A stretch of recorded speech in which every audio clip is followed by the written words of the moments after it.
All right, guys, what's up? It's the It's Your Neighbor podcast. We got a special episode today, episode number 33. Dude, 33. We got Ash and Tay in the house, our team members from Take Action Realty, our realtors. But before we get into that, we want to talk about the last episode. We also want to talk about something else that we never really talk about on this podcast, but we do.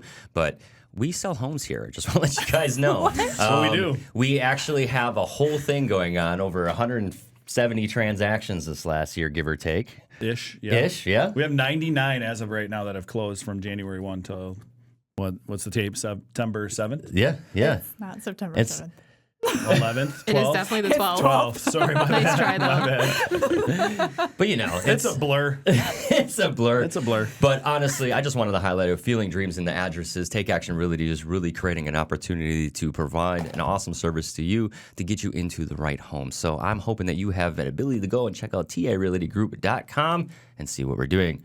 But Cool. last week, I love the plug. dude, you know, It's good. You know, and we also have the plug for the podcast, so please subscribe. I think Okay? one of the things too is we get so wrapped into interviewing people in the community and our family and agents and who are our family, and then we just forget that we sell houses, which we do. Yeah. Like a lot of people forget all of that. So I think it's pretty And we cool. have some big voices here. Of course, we got some in the room today, and we have a lot of other side projects going on, and we love the community. And what's really interesting to me is that each and every one of us, I think in some way, is so passionate about the community, has an experience, has a career of helping people, and now we're in this role to get an opportunity to provide even more support to this community. So speaking about that, last time we were on episode 32, we talked to Molly Yatso Butz, and she is from Day by Day Shelter, and we highlighted Streets of Hope, and that was pretty awesome to be able to really bring a great conversation to such an important need. That whole which organization is isn't. right? Yeah, I mean, obviously we are in the business of helping people find homes, and then we still have to be real and understand there's people outside of that are, struggling. Yeah. So it's one of those weird balancing things that we have, because we do try to get the most amount of money for our sellers and try to get people into their homes, and then of course we have a big problem. And homelessness is real. It is, and even with the affordable housing efforts here locally in Green Bay, United Way is supporting a new initiative, turned our old hotel out to affordable housing recently, which was on the news this last week. I think that's great. Oshkosh has a small, vibrant community, getting some more affordable housing, more specifically for veterans and other families.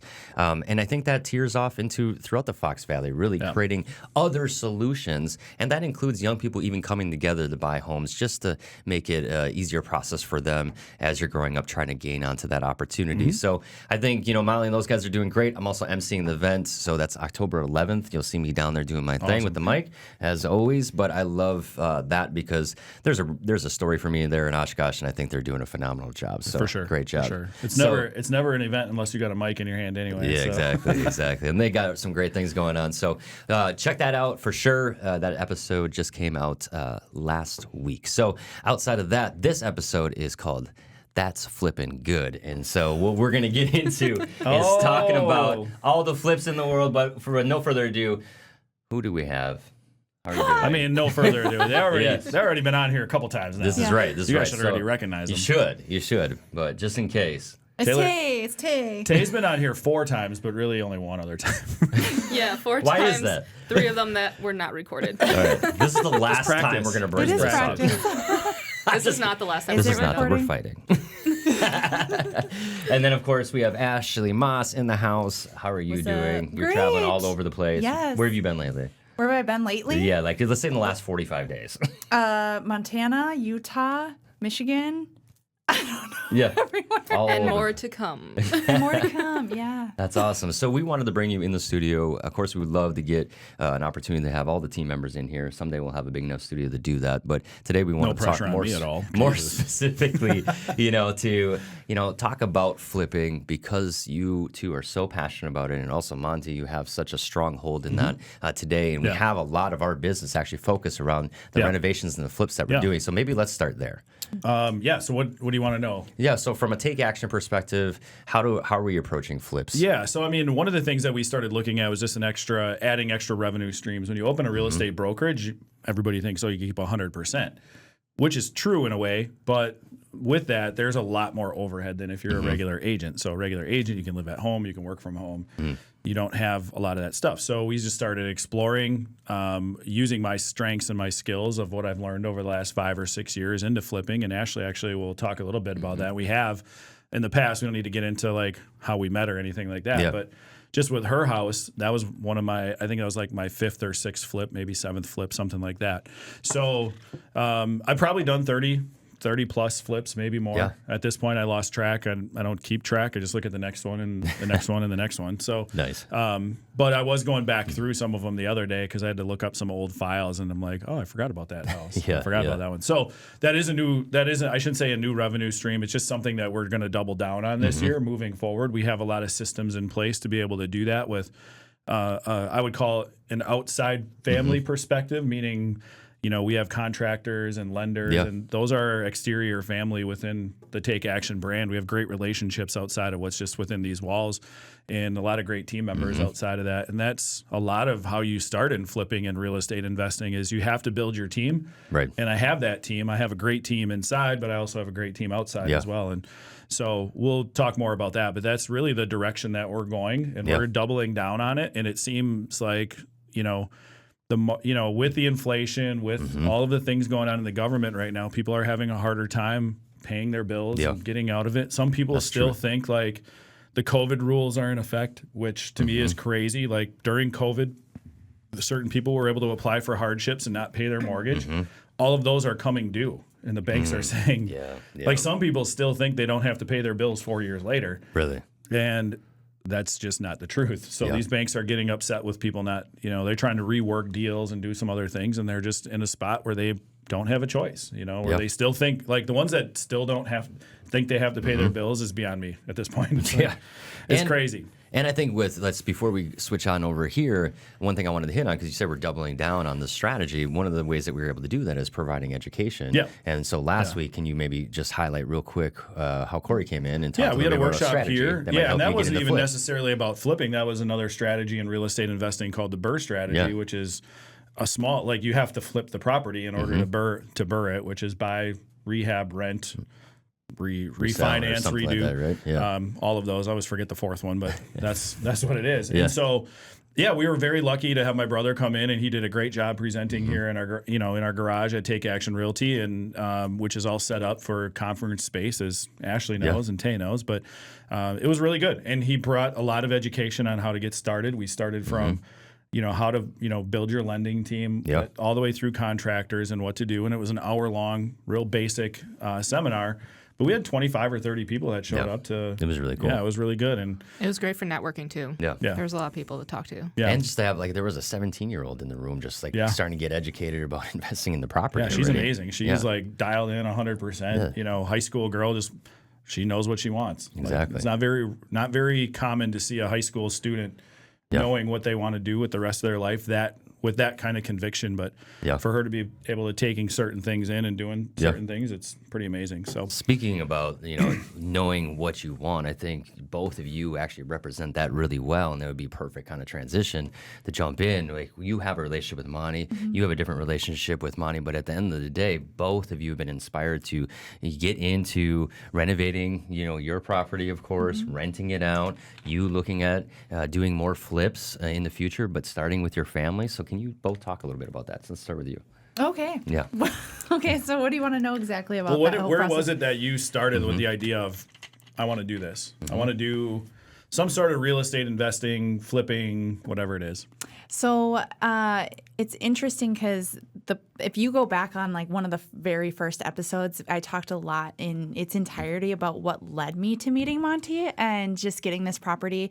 But just a little quick synopsis, I guess, is that I knew that in getting my home, I was in a position in my life. It was right after COVID. I know that there was still COVID regulations happening in 2021, but I saw Monte was very successful in renting out that specific property, and which is surprising, right? Yeah, well, it makes sense shocked. now. It makes sense now just with the location. It's so close to everything, yet kind of like that country feel. Yeah. And Back then, I just was like, okay, I need to pay my mortgage. I don't know how I'm going to pay my mortgage every single month and be able to like meet that because I was just starting to grow in my business and I didn't want all of my additional expenses to go into just covering my bills. So I decided, and knowing that I had, my kids half of the time, I'm like, what if I just rented out and Airbnb'd my property the times I didn't have my kids? And then people would come with the questions of like, you're okay with people sleeping in your beds? And like, you're okay with people using the stuff in your house? I'm like, it's just things. And you can buy you can buy nice comforters for it. You can and switch just out the sheets. Yeah, you can switch out the sheets. It's not that big of a deal. I don't think that way. Yeah. I just thought of like the monetary support that it would give my family. And within the first year, I did not know what I was doing. I did not, ask Monte. I did ask Monte just like, hey, how did you rent this out? Da, da, da. And then I started to look in Airbnb and then I just kind of did it. I remember when I first listed it, there was like these old pictures before I even did the renovations on it. And I had no issues booking it out for people for Packer games, for weddings at Vickery Village. And it just became something. And I really felt like it was a great avenue for me to just, yes, pay my mortgage, but also to show people that you can be creative in creating those funds for yourself without making it so complicated. And I can only imagine, you already kind of said it, but it's support of your family. Yeah. And you also get to create opportunities for other people, right? Yeah. And so you've talked a little bit about that. I'm sure you probably automatically think about some of the people that stayed and, they were able to experience things here locally. Yep. Yeah, 1,000%. It's fun. I really like it. And I've had over like 70 plus people stay there, and I've only had one bad experience. So yeah, that's not a bad. Pretty good it's percentage. not. It is a really great percentage. And the one that I had a bad experience about, I felt it. I knew it was coming. I knew it, and it's okay. That's how it You works. learned. You learned. You didn't trust your gut. Do you just have That's one so experience? true. Oh, Or? no, I got several. I had one last year that just completely wrecked. I had to flip the place twice. Yeah.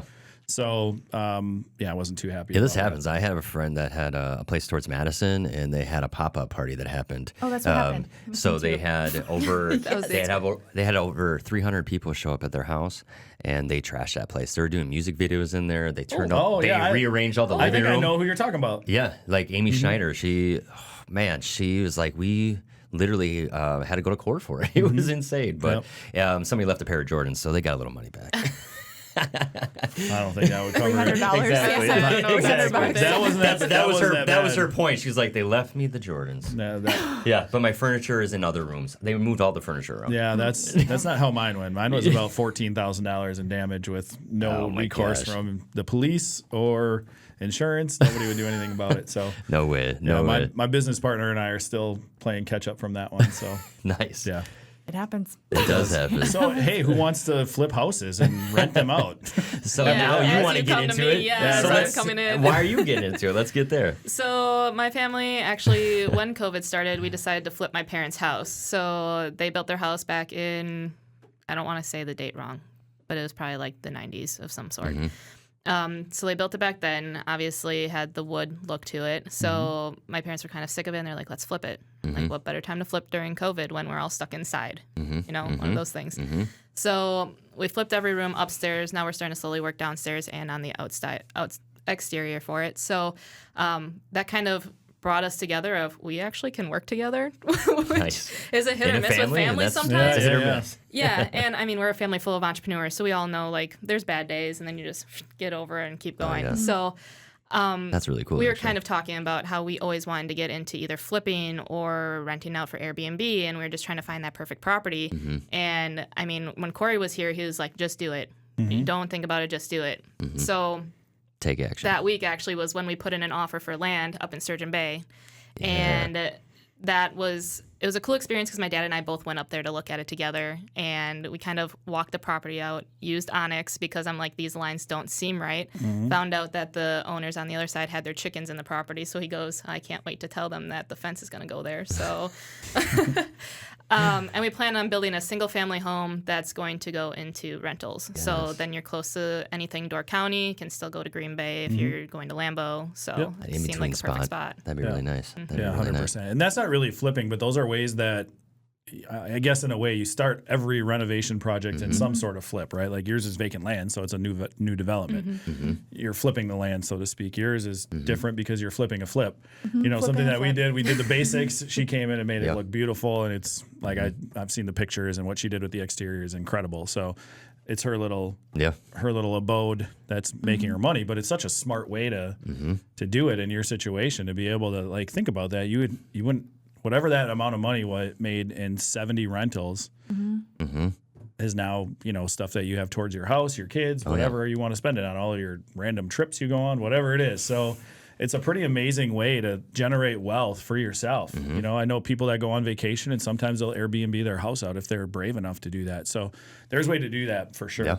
Yeah, I mean, even for us, we've always been inspired with some of the land that we have up north to take the cabin, kind of renovate that, more for personal needs, but also put on another, since we have a joining lot, you know, to be able to, it's right off a little private lake, just put a nice A-loft up there or something, tiny cabin, and rent it out. Yeah, I think the one thing that you're doing, and this is a lot of times where people miss the opportunity, is just because you have your house and you don't go out and buy another house, let's say you buy a starter house and it certainly needs work. Your equity that you're going to build into that property over time is essentially flipping that you can utilize for whatever. You know, you can borrow against it if you ever have a family situation where you need money, or you can go buy another property with it. That's what I do with my home equity line of credit. Is, you know, we've pretty much turned over every piece of our property that we have, and it's doubled in value since 2015. So that's a tremendous amount of personal wealth that we have. And I've bought 5 or 6 houses and flipped those houses with that money that I took out of my home equity line of credit. So it's a great strategy to do down the road, especially if you can do that in a HELOC or a home equity line of credit. Is a great way to utilize yourself as the bank. You don't need the bank to go do that. So they just funnel the money. That's all it is. Yeah. So it's a great way to do it. And if you're in a great location or you have a unique property, or that's something you brought up, and maybe you want to dive a little bit back into that, is like you have future goals. This isn't where it stops for you, right? Like this was an inspiration. Now you're a realtor with Take Action. Yeah, when both of you guys came here, it was because you recognize that I'm I guess diverse, so to speak, in what I'm doing. Like our first phone call was, hey, I want some help in flipping houses, right? And yours was just like, hey, we already had talked a lot, but you both have goals to invest into real estate down the road. But what's the reason why you want to invest in real estate? Like you could go do the stock market, you can do 401ks, you can do a whole bunch of different things. But what is it about real estate? My kids is the biggest thing. I want to create something that they can take and have for themselves, whether one of my children wants to live in the farmhouse or they want to use it as building their financial portfolio. I see it as a long-term investment for my family. And I didn't know much about real estate before getting into it, and I've been learning so much, and it's just such a cool space to get into, and I think it can feel intimidating just because of the perception that's out there with it. Big numbers. Yeah, it's big numbers, but my favorite thing to do is to bring my daughter goes to 4K. So she gets done at 11:15, and then we go on like little field trips together. She comes to home showings with some of my clients, and she's able to pick up on a lot of things in just walking through a home, and to be able to like show my daughter what a home is and how to take something and make it your own. She can even walk in and just be like, I don't like that carpet. The carpet should be wood floor. And that's correct. Yeah, the kids just have good eye. Like a natural way to see things differently that I guess sometimes us adults kind of overlook or miss. So the biggest reason why real estate for me is my family. Tay, what about you? Yeah. I think it was the route that I saw the most potential in when it comes to investing. So like I can actually see the money that's coming in and what I'm giving out, where if I go into the 401k or stocks, I'm not seeing what's happening. That's true. And I'm a numbers person. I need to see where it's going. Like right now I do have a 401k with somebody that I started when I was at my full-time job. Do I look at those numbers? No. I know there's some stuff there. It's not a lot, but I can't see it. So I'm just like, whatever's happening, you do you. And then I'm going to do the investing side. So yeah, and I think that's the one thing you brought up is the real estate has the most potential. To me, it's limitless in a way. Correct. Because you look at some people, there's friends of mine who own 4,000 units. and they're worth $500 million, like, and they're right in our backyard. Like, you could literally do that if you wanted. I don't have the energy to go and handle 4,000 units or do anything. I'm more people driven than I am real estate driven, but real estate is the fuel for me to continue to do what I love to do, which is help people.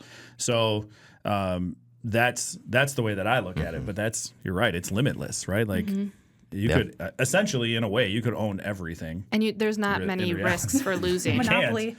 Right? It's Monopoly. Yeah. It is. You could. But you don't lose that much for that risk either. Like with stocks, and you're risking, you could lose 20,000. Yeah. You have a lot more control over what how the outcome goes.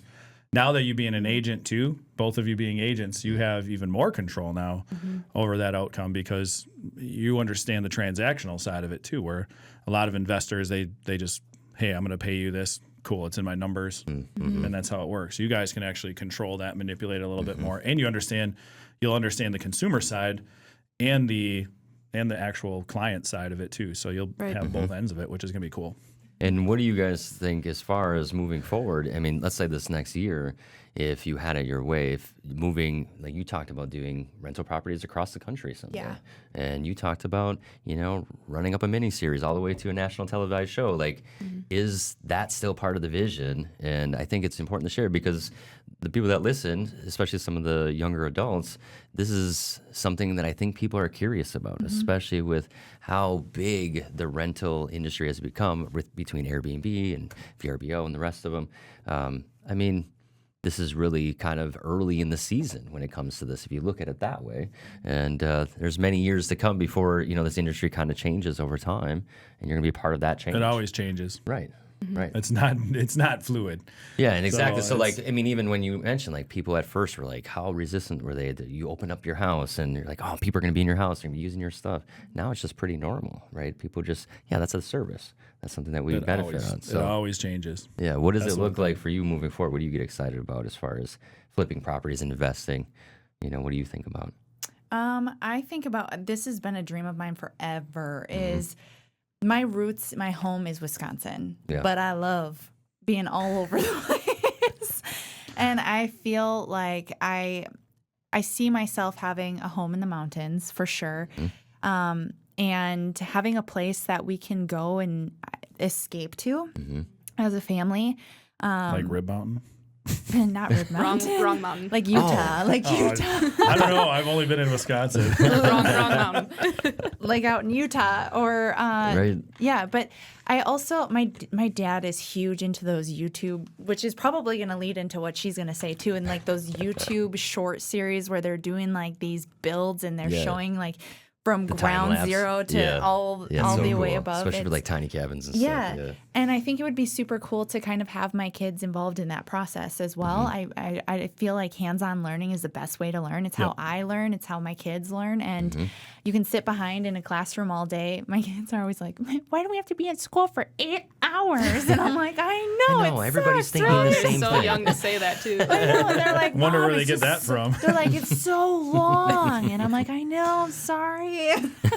But yeah, just having them be a part of that. So eventually, I want to have a home in Mexico. I want to have a home in Utah. Let's go. And it's cool to be able to just explore these places and be like, yep, that place right there is where I see myself going. So yeah. That's really cool. Opportunity. Yeah. And how about you? All right. This will go into the YouTube series. Yes, it will. So my long-term Right. plan is to utilize what I already know. So that would be obviously photo, video, and capturing everything within a process. And with that, I want to really capture how the builds go, the behind the scenes of what's actually happening. So, I mean, you watch HGTV, for example. There's so much edit in there where you don't actually see the whole process. Right. You see the host saying like, oh, this happened. No one's actually showing how to do it. Yeah, personality is really driving it in most cases, right? Yeah. So that's kind of my goal is I want to be like, granted I'm a female, but I can show that anyone can do it. It's not just certain people that know how to do it. Like anyone Well, I can think do that's it. empowering in that way. Forget it, Tay. You Yeah. say, yes, I'm a female and I can do this also. Yes, Or let's go. I can just do this. Yeah. Correct. Yes. So I've already been starting to capture the process, obviously, with my parents. Still, That's I'm so moving random. forward. I just let it go. Thank you. And capturing the process of like what they're doing already on the exterior side. Even my friend Kayla, she's flipping their house right now, so I'm going to capture what she's doing, and obviously with the build up in Sturgeon Bay. So there's going to be a lot of content being built up within the next year just to get stuff started. The YouTube page, I got a dandy coming for you too. Oh yeah, perfect. Oh, this one's good. I hope I get this one so bad. Yeah. Just so Tay can go in there and be like, "This is disgusting. How are we gonna change it?" This one's a straight up hoarder house. Oh, yes. lovely. Yes.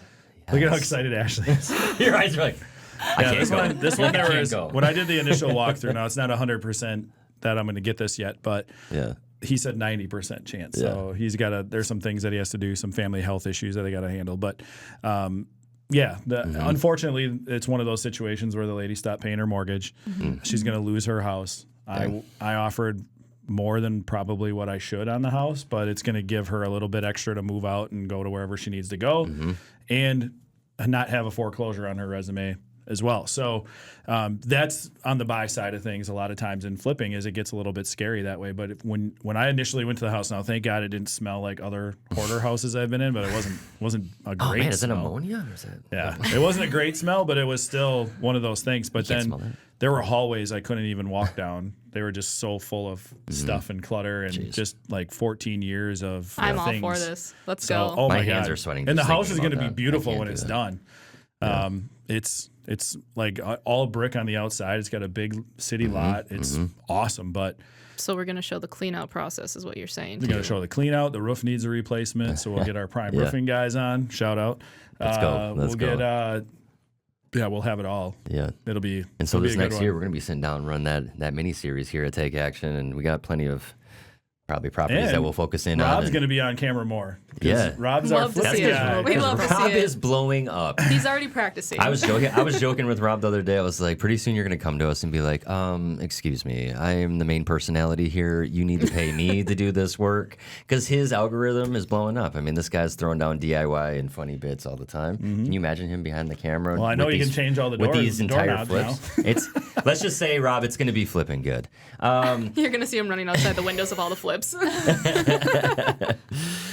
So as we wrap it up, I want to just end with just a simple question. You know, if there's somebody out there listening and they want to get involved in real estate, they want to flip, they want to, do a lot of the things that we talked about today, but they just have that hesitancy and they can't seem to kind of get out of their own way, what would you say?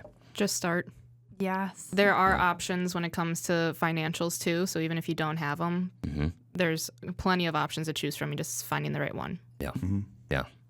Just Hey, start. you know what I think we should do? We should probably flip it.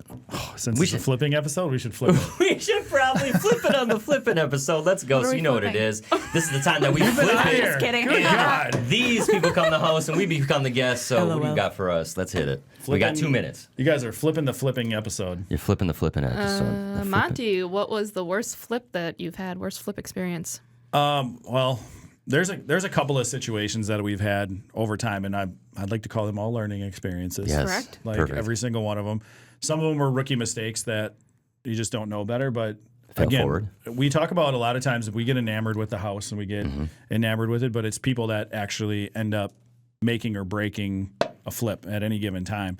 And so the first flip I ever did, it was the second property I ever did in real estate. I had bought a rental in Denmark, kind of worked that, got it to where it needed to be, and then was ready to go. It was a good property. I had a contractor that did my roof, and the day that I closed, he was there, did the roof, he was ready to go. Then he's like, "Oh yeah, man, I can manage the properties. I do this stuff too." And I'm like, "Okay, cool." Yeah. Well, it came to the second property, and my buddy Rudy and I. This is where Rudy and I got started in flipping. I was like, "Hey, he's going to do the interior. If you want to do the exterior stuff, great." Well, this guy was a scam artist. He played the long game on me, and I ended up paying him some $20,000 for a down payment and to get materials. So thankfully he got materials there, but because he was so slow, all the hidden costs in flipping a house is the holding costs. Yeah. Whether it's through your lender, it's especially if you have hard money, that's expensive. Even bank loans, stuff like that, and then time. Like the longer it goes, the less money you make. So this guy took about 4 months to do 10% of the roof. And 10%. him and I battled terrible back and job. forth. And then the neighbors I had looking out for me, and they were like, "Hey, these guys show up like for an hour at like 11 a.m. and they leave by 12:30 every day. And I'm like, well, that makes no sense at all. They drive from Green Bay, which is 45 minutes to this place, and they don't finish it. So in that experience, you know, there's always light within that experience. But I lost $17,000 on that flip, and that was my second one. So my next 3 flips, again, lack of experience, went to pay me back for this experience, you know. So that was my tuition. My first year and a half to 2 years in real estate investing was learning the transactions, learning how to treat people. How you treat people will come back at you tenfold, because now I have contractors that specifically will only work for me. They have fired all of their other clients because I'm doing what I say I'm going to do. I'm easy to work for, and you know, and I give them leeway. Like, they have families too. You know, I told some of my contractors, like, you never miss your kids' soccer games. You never miss these things for my stuff. Let's go. If it's going to take an extra week, just call me and tell me it's going to take an extra week. I know you're going to get the job done. So those are the kinds of things. It's people driven, but that was a terrible experience and a great experience at the same time. But it always ends up being people. And then me not understanding early on about inspectors and like the rules that go municipality to municipality. Some are easier to deal with than others, but we had in 2 cases, we had a stop work order just because we assumed something was grandfathered in and it wasn't. And the inspectors, they just walk into the house sometimes. They don't even tell you. And then they like stop your work. Yeah. So those kind of things. So there's little nuances, but people are the most important part. They're the best part of the job, but they're also the worst part, because people are challenging sometimes, right? And just having no expectations for the new people is weird to have, but you almost have to have no expectations, so you can't get mad if they don't succeed.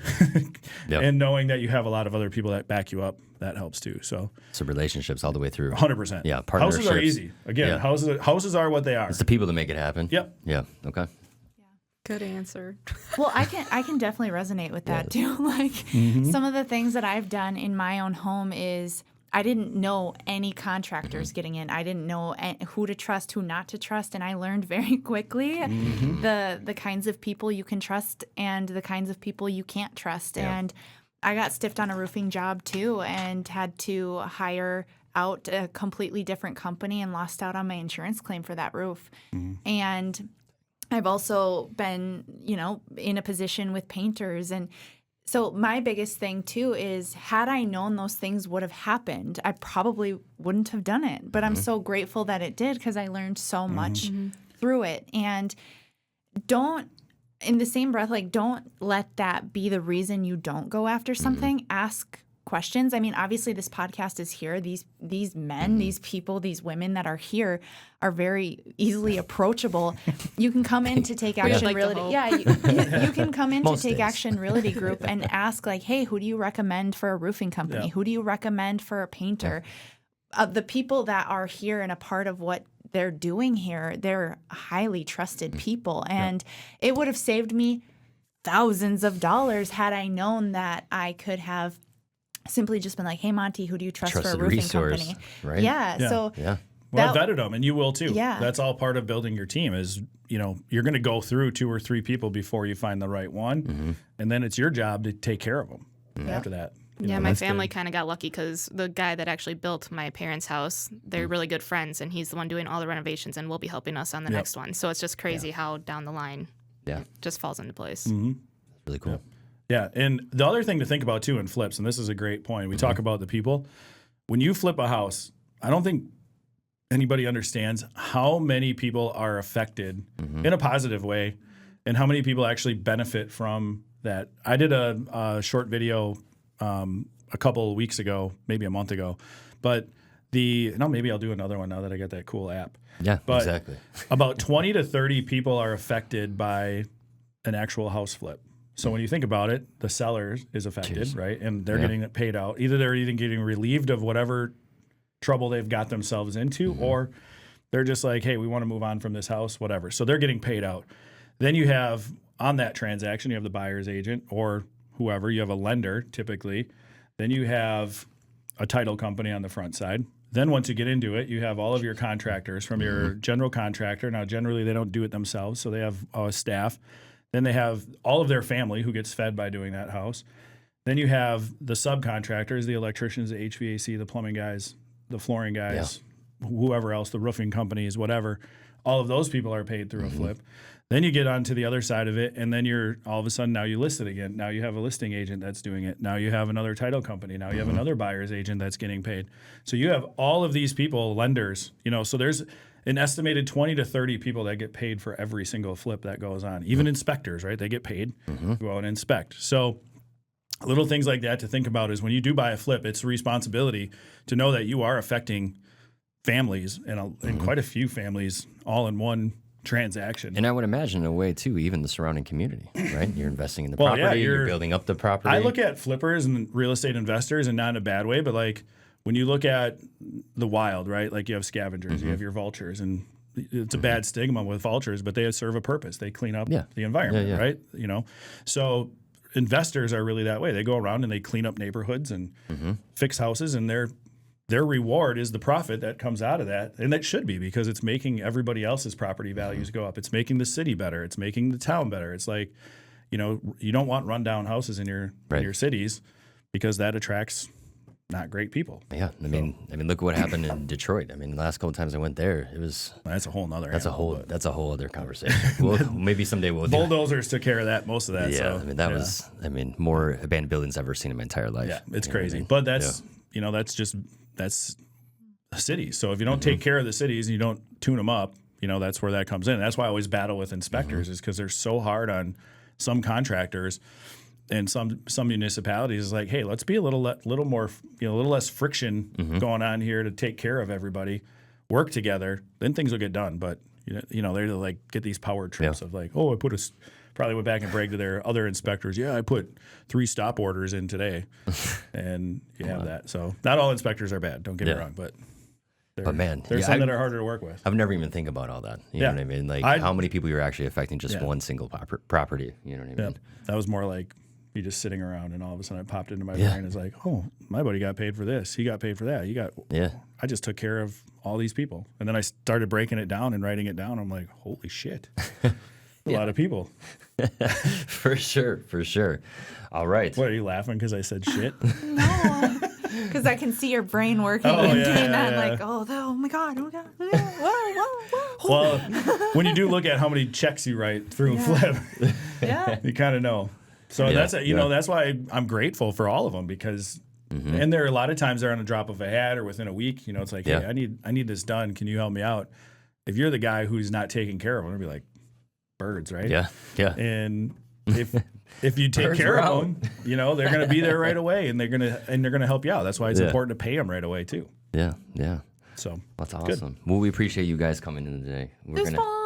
We're gonna have this Flippin Good episode out next week, and we're gonna go ahead and open it up to anybody that wants to ask questions about flipping, investing in property, or if you want to just check out what we're doing, please check out our website. We got so many awesome things on there, including our new event and rental business, and we have a new revamped listing site. I mean, we have silent disco too, dude. You can rent out silent disco. Let's go.